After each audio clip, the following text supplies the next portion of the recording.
ദില്ലി മദ്യനയ അഴിമതി കേസിൽ മുൻ ഉപമുഖ്യമന്ത്രി മനീഷ് സിസോദിയയ്ക്ക് തിരിച്ചടി. കേസിൽ മനീഷ് സിസോദിയയുടെ ജാമ്യാപേക്ഷ തള്ളി. ദില്ലി റോസ് അവന്യൂ കോടതിയാണ് ജാമ്യാപേക്ഷ തള്ളിയത്. ഇപ്പോൾ വിഷ്ണു തലവൂർ ചേരുന്നുണ്ട് വിവരങ്ങളുമായി. വിഷ്ണു, കേസിൽ ഇപ്പോൾ മനീഷ് സിസോദിയയുടെ ജാമ്യാപേക്ഷ തള്ളിയിരിക്കുകയാണ്. വിശദാംശങ്ങൾ.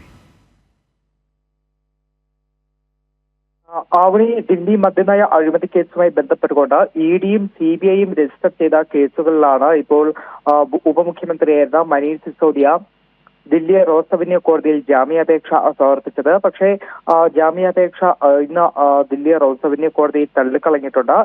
ഇത് മനീഷ് സിസോദിയ സമർപ്പിച്ച രണ്ടാമത്തെ റെഗുലർ ബെയിൽ ആപ്ലിക്കേഷനാണ് ഇപ്പോൾ ദില്ലി റോസ് അവന്യൂ കോടതി തള്ളിക്കളഞ്ഞത്. ഇനി മനീഷ് സിസോദിയ ദില്ലി ഹൈക്കോടതിയെ സമീപിക്കുമെന്നാണ് അറിയിച്ചിരിക്കുന്നത്. ആവണി, ശരി. ദില്ലി മദ്യനയ അഴിമതി കേസിൽ മുൻ ഉപമുഖ്യമന്ത്രി മനീഷ് സിസോദിയയുടെ ജാമ്യാപേക്ഷ ദില്ലി റോസ് അവന്യൂ കോടതി തള്ളിയിരിക്കുകയാണ്. വിശദാംശങ്ങളാണ് വിഷ്ണു തലവൂർ നൽകിയത്.